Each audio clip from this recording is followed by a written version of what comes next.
और मैं जीजीआईसी कराल खेरिया आगरा से आपका स्वागत करती हूँ। आज कक्षा 11 के विषय गृह विज्ञान के अंतर्गत हम अध्याय पाचन तंत्र के बारे में पढ़ेंगे और इस पाठ को हम 2 भागों में पढ़ेंगे। पिछले अध्याय में आपने पेशी तंत्र के बारे में पढ़ा। वास्तव में शरीर के सारे तंत्र एक दूसरे से संबंधित होते हैं। जिस प्रकार से कोशिका जीव की मूल इकाई होती है, उसी प्रकार से कोशिका ऊतकों की भी मूल इकाई होती है। अतः कई प्रकार की कोशिकाएं मिलकर ऊतकों का निर्माण करती हैं और कई सारे ऊतक मिलकर अंगों का निर्माण करते हैं और इसी प्रकार से कई सारे अंग मिलकर तंत्र का निर्माण करते हैं और विभिन्न प्रकार के तंत्रों के द्वारा एक जीवधारी का निर्माण होता है और इन सबकी क्रियाशीलता पर ही व्यक्ति का स्वस्थ या उसका स्वास्थ्य निर्भर करता है।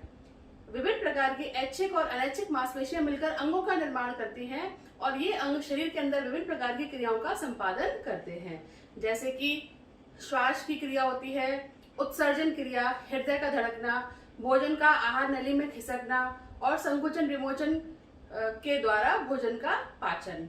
तो आज हम पाचन तंत्र के बारे में और पाचन की क्रिया में सम्मिलित होने वाले विभिन्न पाचन अंगों के बारे में जानेंगे। सबसे पहले हम ये जानते हैं कि हमें पाचन की आवश्यकता क्यों होती है। जैसा कि हम सभी जानते हैं कि भोजन हमारी मूलभूत आवश्यकताओं में से सबसे प्रमुख आवश्यकता मानी जाती है। बिना भोजन के हम जीवित नहीं रह सकते और शरीर में होने वाली समस्त जैविक क्रियाओं के लिए भोजन ऊर्जा का स्रोत माना जाता है।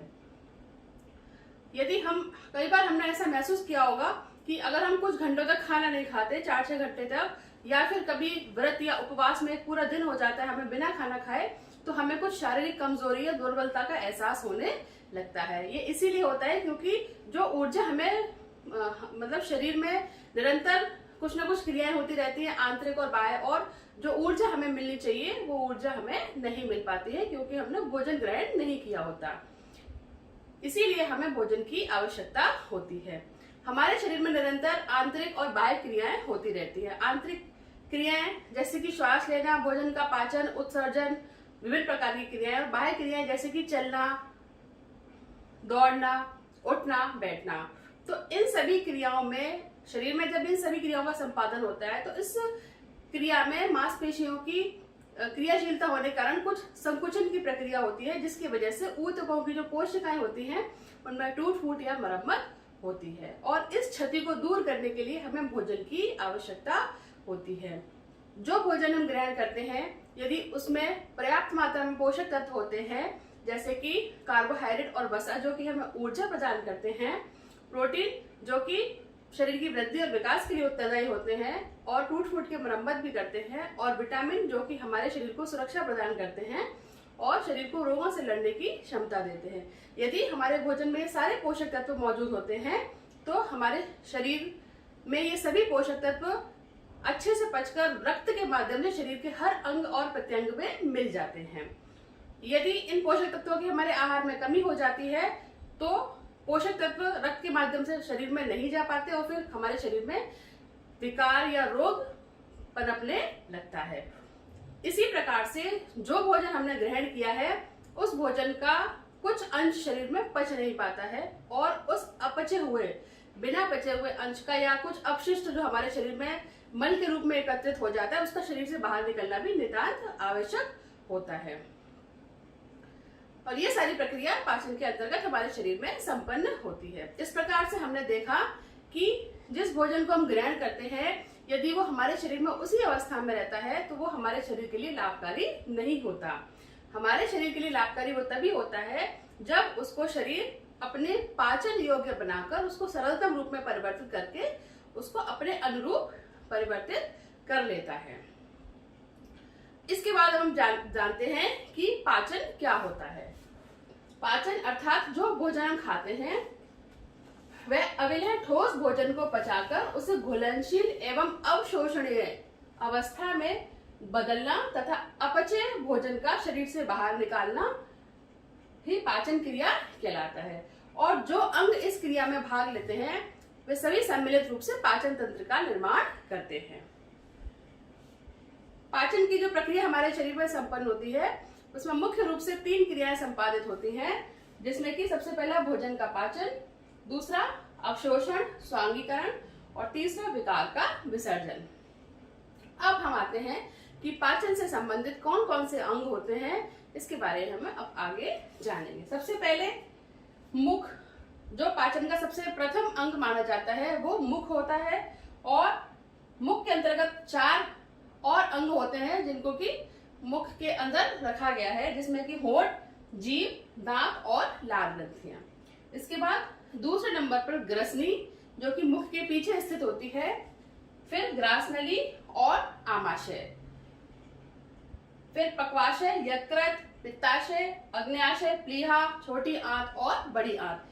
ये सारे के सारे अंग पाचन क्रिया में अपना सक्रिय योगदान देते हैं। तो आज हम अपने पहले भाग में मुख और मुख के अंदर ये होंठ, जीभ, लार ग्रंथियां, इसके अलावा ग्रसनी, ग्रासनली और आमाशय। आमाशय तक हम अपने प्रथम भाग में पढ़ेंगे, और इसके दूसरे भाग में आमाशय के बाद वाले जो अंग हैं पाचन क्रिया के, उनके बारे में जानेंगे। तो अब हम आते हैं पाचन क्रिया के सबसे पहले अंग मुख पर। अब हम पाचन तंत्र के सबसे पहले अंग मुख के बारे में बात करते हैं।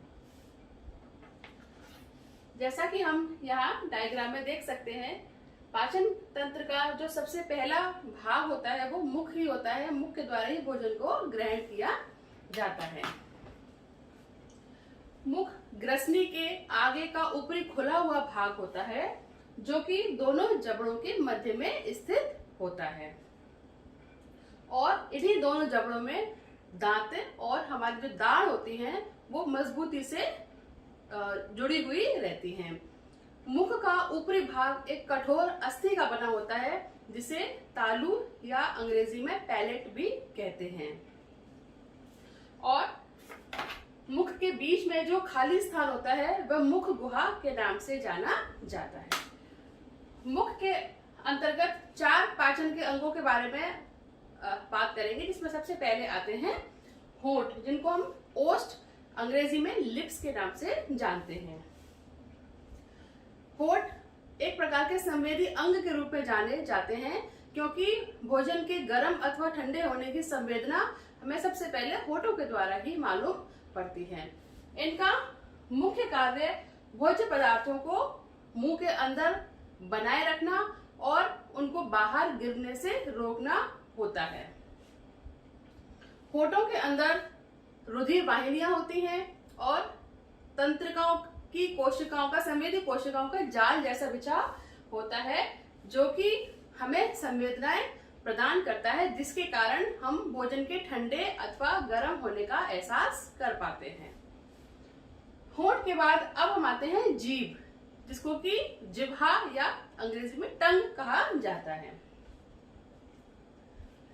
जीभ का भी भोजन के पाचन में अपना सक्रिय योगदान होता है।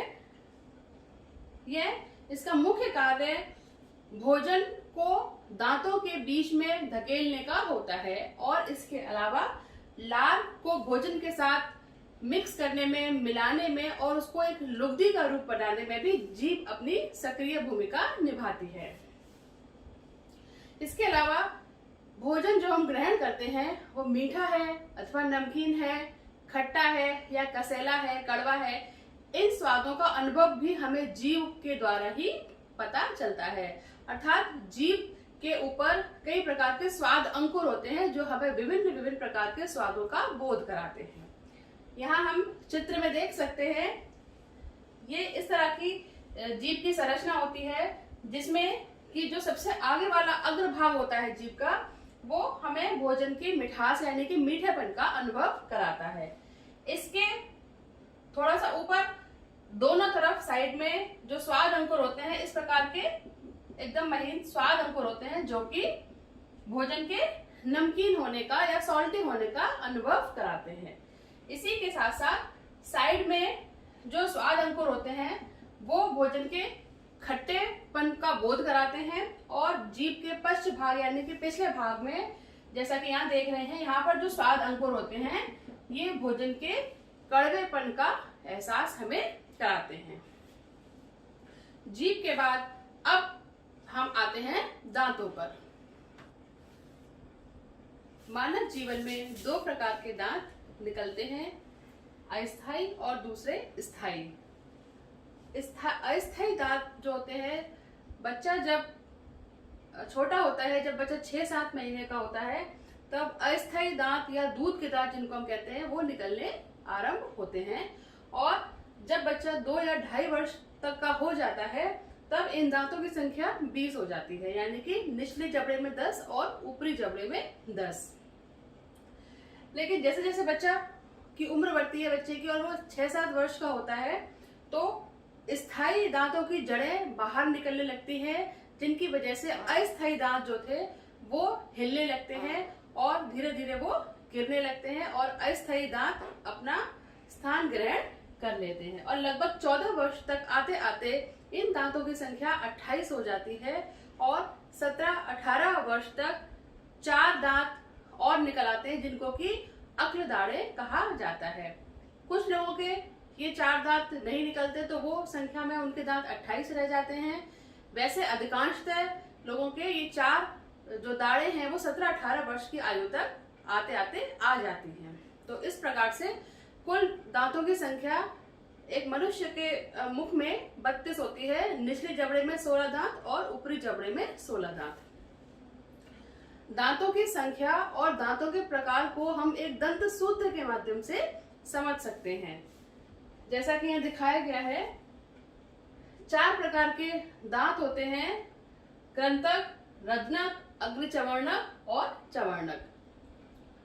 कृंतक जिनको कि अंग्रेजी में इंसाइजर्स कहते हैं, तो इनको आई से डिनोट किया गया है और ये 2-2 होते हैं, यानी कि निचले जबड़े में 4 होते हैं। सामने के जो 4 दांत होते हैं, जो हम यहाँ देख सकते हैं, 1, 2, 3, 4, ये 4 दांत कृंतक कहलाते हैं।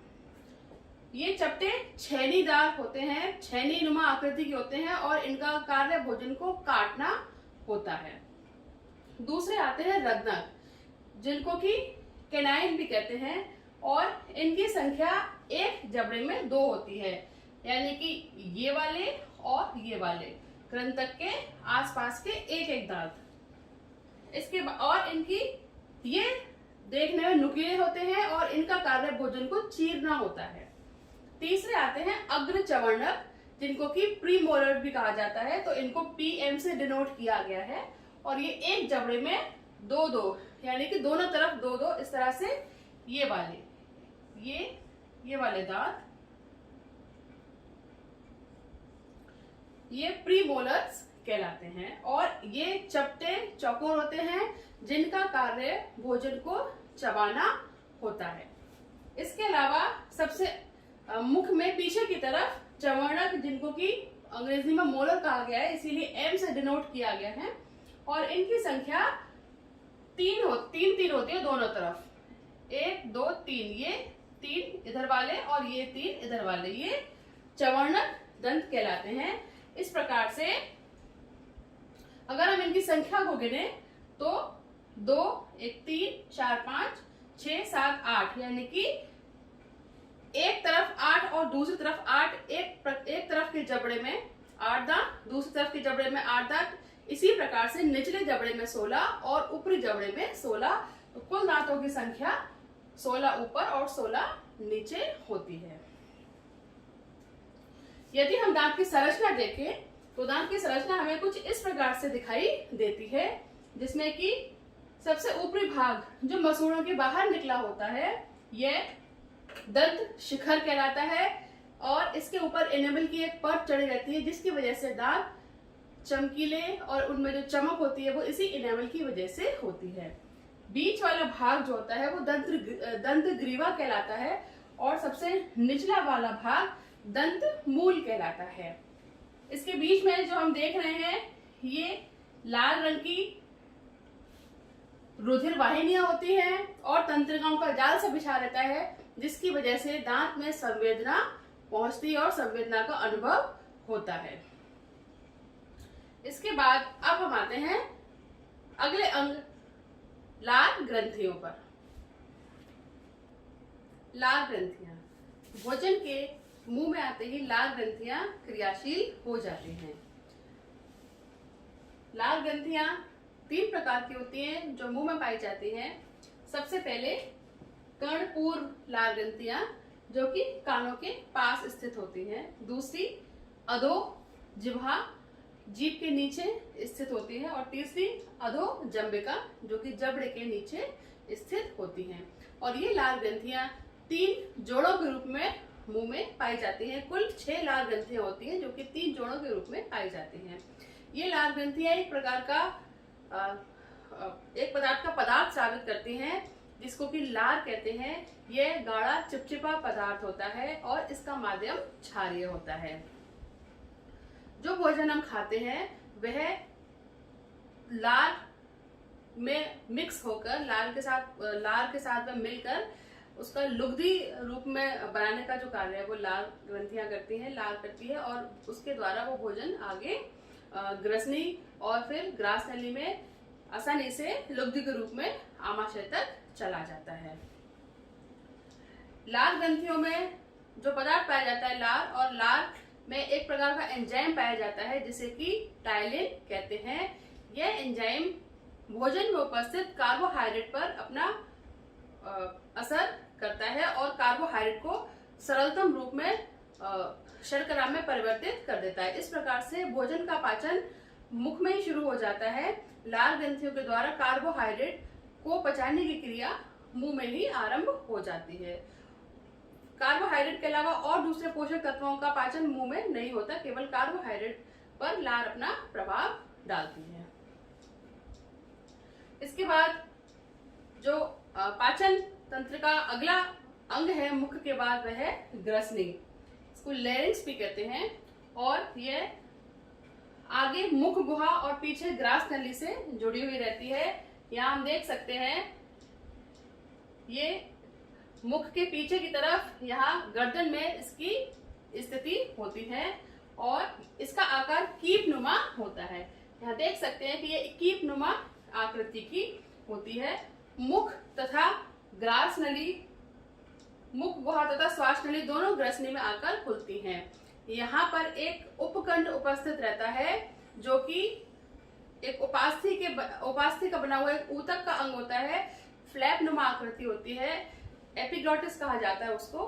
उसका कार्य जिस समय हम भोजन ग्रहण करते हैं उस समय श्वास नली को बंद रखने का होता है ताकि भोजन आसानी से ग्रास नली में आगे बढ़ जाए। कई बार हमने देखा है कि जब हम खाना खाते समय बातें करते हैं या खाना जल्दी जल्दी खाते हैं तो कई बार खाने के कुछ कण हमारी श्वास नली में चले जाते हैं और जिसकी वजह से हमें एकदम से खांसी आती है या ठसका लगता है और हमें असुविधा जैसी होने लगती है और तुरंत वो भोजन का कण एकदम ठसके के साथ या खांसी के साथ बाहर निकल जाता है। ऐसा इसीलिए होता है कि जल्दबाजी में खाया गया या बात करते करते खाना जब हम निगलते हैं तो वो एकाध कण जो है वो भोजन का श्वास नली में चला जाता है। इसके बाद अब हम आते हैं ग्रास नली, जिसको कि ईसोफेगस भी कहते हैं। यह एक लंबी नलिका होती है जो कि मुख गुहा के पीछे और ग्रसनी से लगी हुई होती है और इसका अंतिम भाग आमाशय में जाकर खुलता है। यहाँ देख सकते हैं कि छल्लेदार इसकी आकृति होती है और लगभग 30 सेंटीमीटर लंबाई की यह आहार नाल होती है, आहार नलिका होती है।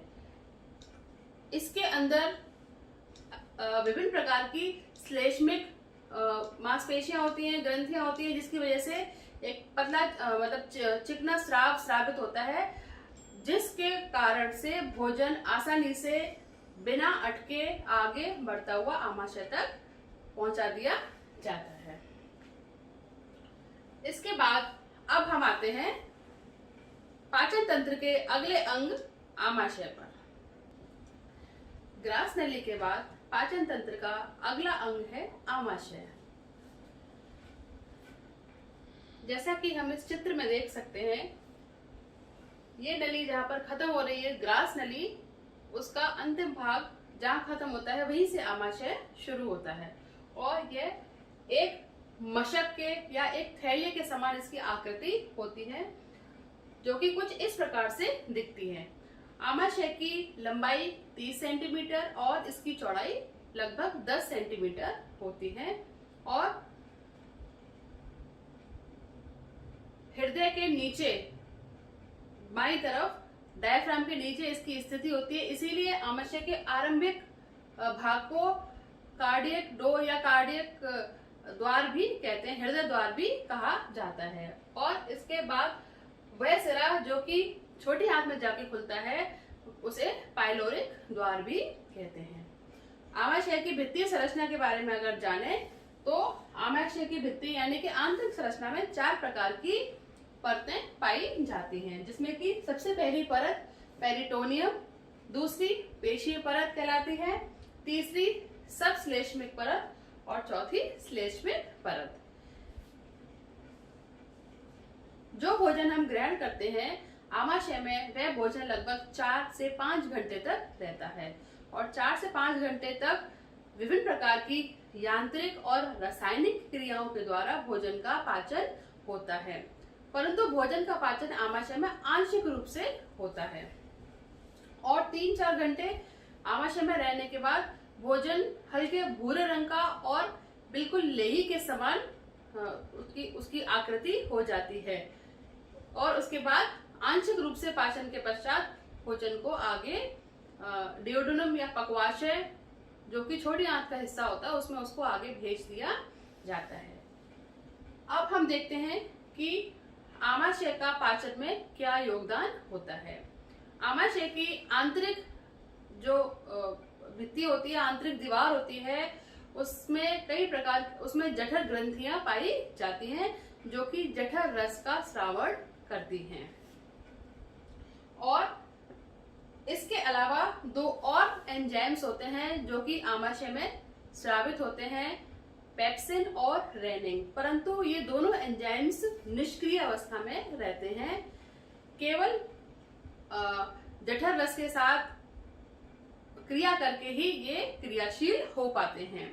आमाशय का जो माध्यम होता है वो अम्लीय होता है, जिसकी वजह से भोजन में उपस्थित हानिकारक प्रभाव के जो कीटाणु होते हैं वो आसानी से नष्ट हो जाते हैं और भोजन को सुरक्षित बनाए रखने का कार्य आमाशय करता है।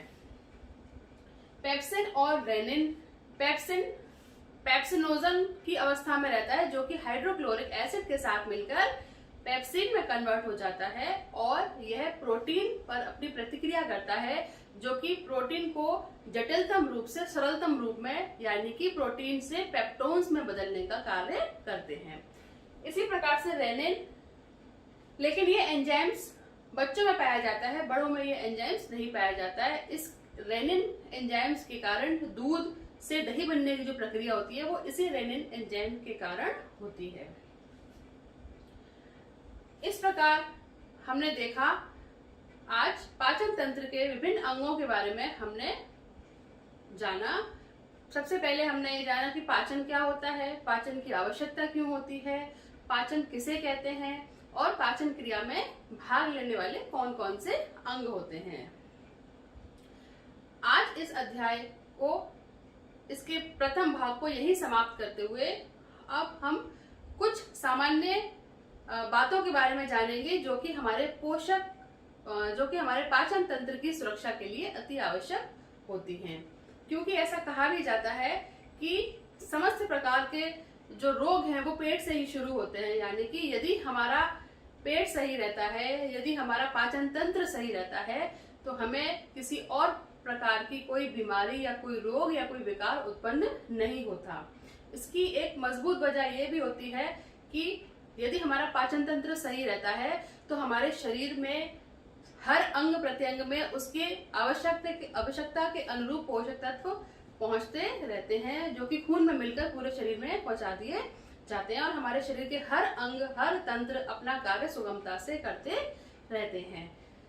लेकिन इसके लिए आवश्यक है कि हम कुछ बातों का ध्यान रखें जिसके कारण हमारा पाचन तंत्र हमेशा स्वस्थ और क्रियाशील बना रहे। जिसमें से कुछ बातें जो मैं आपके साथ बताना चाहती हूँ, जिसमें कि सबसे पहले कि जो भी भोजन हम ग्रहण करें वह कोशिश ये हो कि वह भोजन ताजा हो, और हल्का सुपाच्य भोजन हो जो कि आसानी से पचाया जा सके। कई बार हम गरिष्ठ भोजन खा लेते हैं, चिकनाई युक्त भोजन खा लेते हैं, मसालेदार भोजन खा लेते हैं और हम ये महसूस करते हैं कि 5-6 घंटे तक हमें भूख नहीं लगती। ऐसा इसलिए होता है कि वह भोजन हमारे आमाशय में 5-6 घंटे तक रहता है और वह भोजन ढंग से पच नहीं पाता और वह उस अवस्था में हमारा पेट भरा भरा सा हमें महसूस होता है।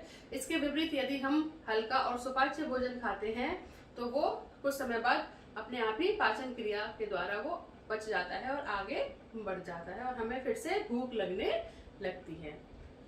इसके अलावा ताजी सब्जियां, फल, इनका सेवन हमें अपने आहार में अवश्य करना चाहिए। दूध, दही, ये सब चीजें हमें खानी चाहिए। बजाय मसालेदार चीजों के, गरिष्ठ भोजन के हमें फल सब्जियों का समावेश अपने भोजन में करना चाहिए। नियमित व्यायाम भी करना चाहिए।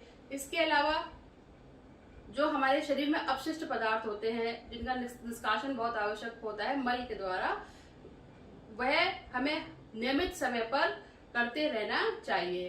अर्थात प्रतिदिन जो हमारा मल त्यागने का समय है वो निश्चित होना चाहिए। तभी हमारा शरीर जो है वो स्वस्थ रह सकता है। इसके अलावा भोजन खाते समय हमें भोजन अच्छे से चबाकर खाना चाहिए। बीच बीच में पानी नहीं पीना चाहिए क्योंकि हमारे शरीर में पर्याप्त मात्रा में एंजाइम स्रावित होते हैं जो कि भोजन को पचाने के लिए समर्थ होते हैं, पर्याप्त होते हैं।